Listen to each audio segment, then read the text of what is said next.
आपके लिए लेकर के आए एनडीए 2024 का फर्स्ट एनडीए। इसके अंदर आपके लिए 30 डेज का एक एनडीए क्रैश कोर्स डिजाइन किया है आईडी क्लासेस में, जिसके अंदर हमारी एक बेहतरीन इंग्लिश हम 30 दिन में कैसे कवर करेंगे। 30 दिन में हम सबसे पहले वोकैबुलरी। मेरा नाम सुष्पेंद्र सिंह शेखावत है और मैं आपको एनडीए का जो मैथमेटिक्स का सेक्शन है फर्स्ट बात सुनी। मेरा नाम है आर्य भारद्वाज, मैं आपकी जीके एनडीए की क्लासेस में पता कर दीजिए आप।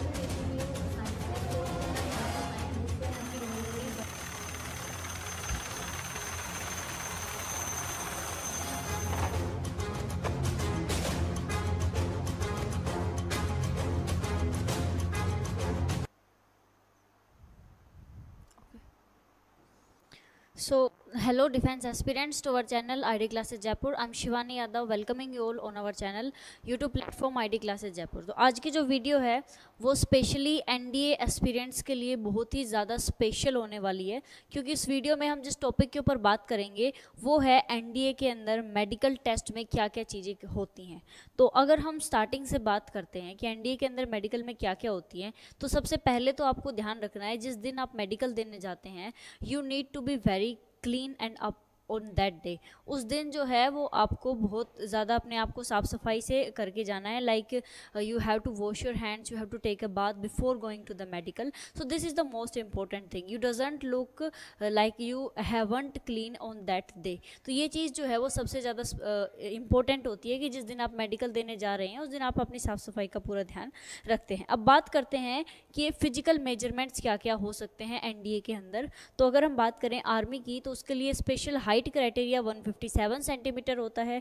नेवी की बात करें तो उसके अंदर भी 157 सेंटीमीटर होता है। और अगर हम बात करते हैं एयरफोर्स की तो उसके अंदर 162.5 सेंटीमीटर का हाइट क्राइटेरिया होता है। वहीं 5 सेंटीमीटर में हाइट रिलैक्सेशन प्रोवाइड करवाया जाता है उन पर्सनस को जो कि हिली रीजन्स से बिलोंग करते हैं, जैसे उत्तराखंड, हिमाचल प्रदेश, ऐसे एरियाज से जो बिलोंग करते हैं उनको इस तरीके का 5 सेंटीमीटर का रिलैक्सेशन जो है वो प्रोवाइड करवाया जाता है। तो ये सारी हैं कुछ फिजिकल मेजरमेंट्स। वहीं अगर हम बात करें कि अगर आप एनडीए एग्ज़ाम देते टाइम 18 ईयर्स से कम एज के हैं तो उस टाइम पे आपको जो है वो एक हाइट अगर आपकी कम भी है, अगर आप 18 ईयर्स से कम एज में हैं, अगर आपकी हाइट कम भी है तो भी आपको जो है वो एलिजिबल मानते हैं, क्योंकि 18 ईयर्स से कम एज वाले बच्चों की हाइट जो है वो ग्रोइंग रेट पे होती है। आगे अगर हम बात करते हैं कि और क्या क्या चीज़ें इसके अंदर पूछी जा सकती हैं एनडीए के अंदर, तो देखो आपका कंप्लीट मेडिकल टेस्ट होता है जिसके अंदर की आपकी पूरी बॉडी की फ्रॉम हेड टू टो जो है वो जांच की जाती है। आपकी बॉडी के अंदर किसी भी तरीके का कोई भी बीमारी नहीं होनी चाहिए और उसी के साथ जो है वो आप फिट होने चाहिए इस एनडीए के एग्ज़ाम के लिए। तो पहले मैं आप लोगों को बता देती हूँ कि जो एनडीए का एग्ज़ाम है वो अलग अलग फोर्सेस के लिए आप एनडीए एग्ज़ाम को क्लियर करते हैं, उसके बाद जो है वो आपको अलग अलग फोर्सेस में जाने का मौका मिलता है। इंडियन आर्मी, इंडियन एयरफोर्स और इंडियन नेवी को ज्वाइन करने का मौका मिलता है। तो हाइट क्राइटेरिया की अगर हम बात करें तो अलग अलग हाइट क्राइटेरिया, जैसे एयरफोर्स और आर्मी के लिए अकॉर्डिंग टू योर वेट जो है वो हाइट होनी चाहिए। जैसे कि आप स्क्रीन पर देख सकते हैं कि अगर आपकी हाइट जो है वो विदाउट शूज़ 152 सेंटीमीटर है, आप 16 ईयर्स के हैं तो आपका जो वेट है वो अराउंड 45 kg होना चाहिए। वहीं अगर आपकी हाइट जो है आपकी एज 20 ईयर्स है तो आपका जो वेट है वो 46 kg जो है वो होना चाहिए। तो ये दे रखा है कि आपके अगर तरीके से आपकी है उसके हिसाब से आपका जो है वेट मेंटेन होना चाहिए। अब यहाँ पे हम बात करते हैं कि अलग अलग फोर्स के लिए अलग है। जी हाँ बिल्कुल, एयरफोर्स और आर्मी के लिए अलग होता है, इंडियन नेवी के लिए क्राइटेरिया होता है। जैसे अगर बात करें इंडियन नेवी की तो वहाँ पे 152 सेंटीमीटर अगर आपकी हाइट है तो 44 kg अराउंड आपका वेट जो है वो होना चाहिए। नेक्स्ट अगर हम बात करें कि आपका BMI मतलब बॉडी मास इंडेक्स क्या होना चाहिए, तो जैसा कि आप लोग स्क्रीन पे देख सकते हैं आपका जो बॉडी मास इंडेक्स है वो अराउंड 18.5 से जो है वो अबोव होना चाहिए, ताकि आप ना अंडरवेट हो ना आप ओवरवेट हो। अब इन केस अगर आप अंडरवेट हैं और ओवरवेट हैं तो डाइटिंग करके, डाइटिंग प्लान फॉलो करके या स्पेशल वर्कआउट प्लान फॉलो करके आप अपने आप को फिट जो है वो बना सकते हैं। बिकॉज डाइटिंग जो है वो बेस्ट वे होता है अपने वेट को गेन करने के लिए या फिर वेट को लूज़ करने के लिए। तो इस तरीके के कुछ इंपॉर्टेंट स्टेप्स आप ले सकते हैं अगर आपका BMI इंडेक्स कम है या फिर अगर आपका BMI इंडेक्स ज़्यादा है। नेक्स्ट अगर हम बात करें कि चेस्ट कितना होना चाहिए, तो चेस्ट अराउंड 81 सेंटीमीटर्स होना चाहिए और मिनिमम 5 सेंटीमीटर का एक्सपेंशन जो है वो आपको चेस्ट में दिया जाएगा। उसी के साथ अगर हम नेक्स्ट बात करें कि आपकी जो रिब्स हैं, आपकी जो हड्डियां हैं, बोन्स हैं, उनकी भी जांच की जाती है। यहाँ पे आपको किसी भी तरीके का कोई भी हड्डियों से रिलेटेड फ्रैक्चर नहीं होना चाहिए। स्पेशली अगर हम बात करते हैं तो आपको जो रिब केज होता है वो चेक होता है, चेस्ट आपकी जो है वो चेक होती है। उसी के साथ अगर आपकी स्पाइनल अगर आपकी बैकबोन में कोई प्रॉब्लम है तो वो बिल्कुल भी नहीं होनी चाहिए, क्योंकि डिफेंस के अंदर जो है वो बैकबोन से रिलेटेड कोई भी अगर इंजरी है तो उसको जो है वो बिल्कुल भी एक्सेप्ट नहीं किया जाता है। यहाँ पे बात करते हैं कि अगर आपकी बैकबोन में कोई सर्जरी हुई है या फिर अगर आपकी बैकबोन में कोई प्रॉब्लम है, किसी एक्सीडेंट की वजह से बैकबोन के अंदर कोई भी एबनॉर्मल जो है वो कंडीशन है तो आपको एक्सेप्ट नहीं किया जाएगा। तो इस बात का आप स्पेशल ध्यान रखें कि आपके स्पाइनल कॉर्ड्स हैं या आपकी जो स्पाइन है वो बिल्कुल हेल्दी हो और आपको किसी भी तरह की कोई भी इंजरी ना हो। यहाँ पे नेक्स्ट अगर हम बात करें कि स्पाइनल इंजरीज के अलावा और क्या क्या चीज़ें आपको अवॉइड करनी चाहिए, तो अगर मान लो कि आपका कोई फ्रैक्चर हुआ है, आपका कोई एक्सीडेंट हुआ है, तो अगर वो एक्सीडेंट ठीक हो गया है और आप इजीली मूवमेंट कर पा रहे हैं, इन दैट केस अगर आप इजीली मूवमेंट कर पा रहे हैं तब जो है वो आपका एलिजिबल जो है वो नहीं किया जाएगा, इन एलिजिबल। लेकिन अगर आप मूवमेंट नहीं कर पा रहे हैं उस फ्रैक्चर की वजह से, आपकी बॉडी में के जो नॉर्मल मूवमेंट्स हैं उनके अंदर कोई प्रॉब्लम आ रही है, तो इन दैट केस जो है वो आपको इन एलिजिबल जो है वो कर दिया जाएगा, मतलब आपको मेडिकल टेस्ट में फेल जो है वो कर दिया जाएगा।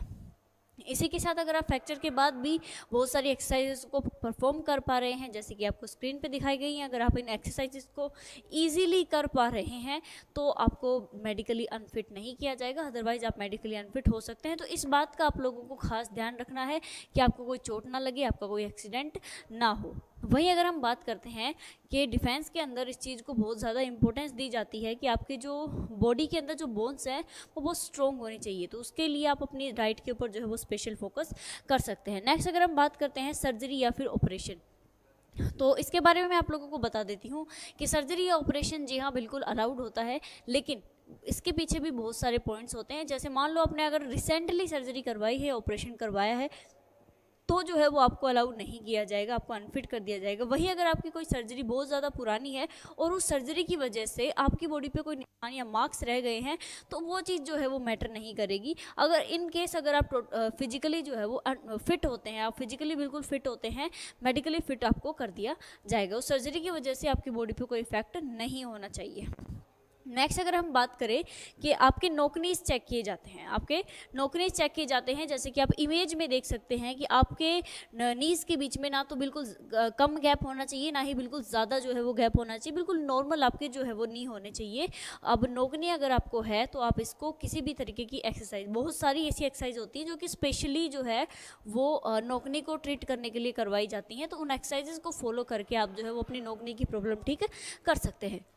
आगे अगर हम बात करें तो फ्लैट फुट, आपके फुट जो है वो फ्लैट नहीं होने चाहिए। फ्लैट फुट एनडीए के अंदर जो है वो चेक किया जाता है। You must not have a flat foot, जैसा कि आप इमेज में देख सकते हैं।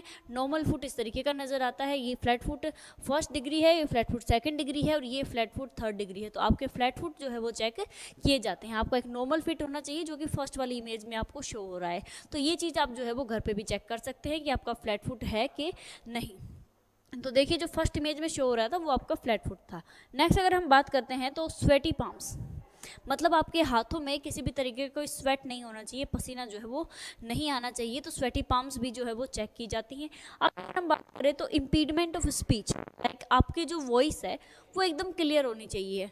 इसका मतलब ये है कि आपके जो वोकल कोर्ड्स हैं वो हेल्दी होने चाहिए, आप अच्छे क्लियरली बोल पाएँ ताकि सामने वाले को जो है वो जो भी आप बोल रहे हो वो समझ में आ जाए। तो इस चीज़ की भी चेकिंग जो है वो की जाती है। यहाँ पे अगर मान लो कि आपके जो है वो वॉइस में कोई प्रॉब्लम है या फिर अगर आपके वोकल कोर्ड्स में कोई भी दिक्कत है आपको, तो उसको जो है वो आप ट्रीट कर सकते हैं। बहुत सारी योगा एक्सरसाइजेस होती हैं, बहुत सारी ऐसी वोकल एक्सरसाइजेस होती हैं जिनको आप अगर करते हैं तो आपकी जो वॉइस प्रॉब्लम है, जो इम्पीडमेंट ऑफ वॉइस है या इम्पीडमेंट ऑफ स्पीच की जो प्रॉब्लम है वो ठीक हो सकती है। आगे अगर हम बात करें माइनर स्पीच डिसऑर्डर्स, आपको कोई माइनर स्पीच डिसऑर्डर है, लाइक कोई छोटा सा ऐसा डिसऑर्डर है जिससे की वजह से आप ठीक से बोल नहीं पा रहे हैं, स्पीच डिसऑर्डर के कैटेगरी के अंदर उसको आप रख सकते हैं, तो आप साइकोलॉजिस्ट को देख सकते हैं, दिखा सकते हैं। आगे हम बात करें तो हर्निया, जो है उसकी भी चेकअप की जाती है। तो इन शॉर्ट अगर मैं आपको बताना चाहूँ तो जो एनडीए का मेडिकल होता है उसके अंदर ऑल ओवर आपकी बॉडी की जो है वो चेकिंग की जाती है। आपकी बॉडी का कोई भी एक ऐसा पार्ट नहीं होता है जिसको कि विदाउट चेक किए छोड़ दिया जाता है, ठीक है। तो अगर प्रॉब्लम है तो it is better to advice कि आप उसका ऑपरेशन जो है वो करवा लें इन केस अगर आपको ये प्रॉब्लम होती है। नेक्स्ट अगर हम बात करते हैं that is we have medical test. अब फाइनल जो है वो मेडिकल टेस्ट आता है जिसके अंदर की मतलब अभी तक का जो टेस्ट था वो नॉर्मल मेडिकल टेस्ट था। इसके अलावा आपकी बॉडी के अंदर की चीज़ें भी जाँच की जाती है, जैसे ब्लड टेस्ट होता है, आई टेस्ट होता है, हियरिंग टेस्ट होता है। तो इन सारे टेस्ट के बारे में भी हम जो है वो इस वीडियो के अंदर बात करेंगे। उसी के साथ मैं आप लोगों को बता दूँ कि ID क्लासेस जयपुर के अंदर एनडीए जो 21 अप्रैल को होने वाला है उससे रिलेटेड बैचेज स्टार्ट हो चुके हैं। इसके बारे में हम आगे भी बात करेंगे। तो आगे हम बात करते हैं होती है ब्लड प्रेशर टेस्ट होता है और ECG टेस्ट होता है। तो ये कुछ ऐसे इंपॉर्टेंट टेस्ट हैं जो कि आपकी बॉडी के अंदर जो है वो किए जाते हैं। अब बात करते हैं DNS, that is the main reason कि आपको डिफेंस के अंदर अनफिट कर दिया जाएगा। DNS मतलब डेविएटेड नेशनल सेप्टम। अब ये क्या होता है कि जैसा कि आपको स्क्रीन पे दो इमेजेस दिखाई दे रही है। फर्स्ट इमेज में आपको नॉर्मल नेशनल सेप्टम नज़र आ रहा है और दूसरी इमेज में आपको डेविएटेड नेशनल सेप्टम नज़र आ रहा है। तो अगर आपको DNS की प्रॉब्लम है तो आप इसका ऑपरेशन जो है वो करवा सकते हैं अगर आपको ये प्रॉब्लम है तो, अदरवाइज आपको मेडिकली अनफिट जो है वो कर दिया जाएगा। आगे अगर हम बात करें तो आपका डेंटल चेकअप होता है, मतलब आपके दांतों की जो है वो चेकअप किया जाता है। कम्प्लीटली डेंटिस्ट होते हैं जो आपके दांतों का चेकअप करते हैं। डेंटल चेकअप के अंदर तो टोटल 22 पॉइंट्स होते हैं जिनके अंदर के कुछ पॉइंट्स को आपको फिट इन करना होता है, कुछ पॉइंट्स जो है वो आपको लेने ही होते हैं, अदरवाइज आपको जो है वो मेडिकली अनफिट कर दिया जाएगा। तो एक बार देखते हैं कितने पॉइंट्स आपको लेने होते हैं। तो जो डेंटल चेकअप होता है आपका उसके अंदर जो है वो आपको होना चाहिए कि आपके जो गम्स हैं वो एकदम स्ट्रॉन्ग हो, आपके पास एक स्ट्रॉन्ग सेट ऑफ गम्स होना चाहिए, कोई ब्लीडिंग ऑफ गम्स की प्रॉब्लम नहीं होनी चाहिए, any kind of swelling in gums जो है वो नहीं होना चाहिए। तो ये कुछ चीज़ें होती हैं डेंटल चेकअप के अंदर। अब आपको मैं बता दूं कि how you can take care of your gums. तो आपको जो है वो daily like morning and evening के अंदर पॉसिबल अगर ऐसा हो तो 2 टाइम जो है वो आपको ब्रश करनी चाहिए, जिसकी वजह से आपको अपने माउथ की हेल्थ के ऊपर जो है वो ध्यान देना चाहिए। और ये बात ज़रूर ध्यान रखिए कि जिस दिन आप मेडिकल देने जा रहे हैं उस दिन जो है वो आप ये ब्रश ज़रूर करें। तो बात करते हैं कितने पॉइंट्स, तो आपको 14 पॉइंट्स, जैसा कि मैंने अभी बताया 22 डेंटल पॉइंट्स होते हैं, उनमें से आपको 14 पॉइंट्स जो हैं वो लेने ही होते हैं। लाइक 14 प्लस पॉइंट्स आपके होने चाहिए, तभी जाके आपको जो है वो डेंटल में मेडिकली फिट किया जाएगा। अब हम बात के अंदर और क्या क्या चीज़ें जो है वो पूछी जा सकती हैं। तो देखिए यू मस्ट स्कोर 14 पॉइंट्स। ये तो हमने देख लिया कि आपके जो टिप्स हैं वो बिल्कुल स्ट्रॉन्ग होने चाहिए। उसी के साथ आप और भी बहुत से तरीके होते हैं, जैसे कि आप अपने ओवरऑल बॉडी हेल्थ का ध्यान रख सकते हैं। जैसे आप नॉर्मली थोड़ी बहुत एक्सरसाइज कर सकते हैं, क्योंकि एनडीए के अंदर ऐसा कोई हार्ड फिजिकल नहीं होता है कि जिसके लिए आपको हार्डली प्रिपेयर करना पड़े। तो नॉर्मली आप थोड़ी बहुत एक्सरसाइज कर सकते हैं जिसकी वजह से आप मेडिकली फिट रहें। उसी के साथ आप योगा ट्राई आउट कर सकते हैं। तो आगे हम बात करते हैं कि और जो है वो क्या क्या आप लोग कर सकते हैं अपने मेडिकल एग्ज़ाम को, एनडीए के अंदर जो मेडिकल एग्ज़ाम होता है उसको क्लियर करने के लिए। तो देखिए एनडीए का मेडिकल इतना हार्ड नहीं होता है, आपको उस चीज़ के बारे में टेंशन लेने की ज़रूरत नहीं है। जो मेन चीज़ आपके पास एनडीए को क्लियर करने के लिए, एनडीए को ज्वाइन करने के लिए होती है, वो यहाँ पे होती है आपका रिटन एग्ज़ाम और आपका एसएसबी इंटरव्यू। तो रिटन एग्ज़ाम सबसे पहले होता है, उसके ऊपर आपको सबसे ज़्यादा फोकस जो है वो करना होता है। तो एनडीए के रिटन एग्ज़ाम को क्लियर करने के लिए, जो कि 21 अप्रैल को होने वाला है, आप हमारे क्रैश कोर्स को ज्वाइन कर सकते हैं, जो कि ID क्लासेस जयपुर के ऊपर लाइव चल रहा है। तो ऐसे ही किसी इन्फॉर्मेटिव वीडियो के अंदर हम आपसे मिलेंगे फिर दोबारा। तब तक के लिए थैंक यू, जय हिंद। और बने रहिए हमारे चैनल के साथ। जय हिंद।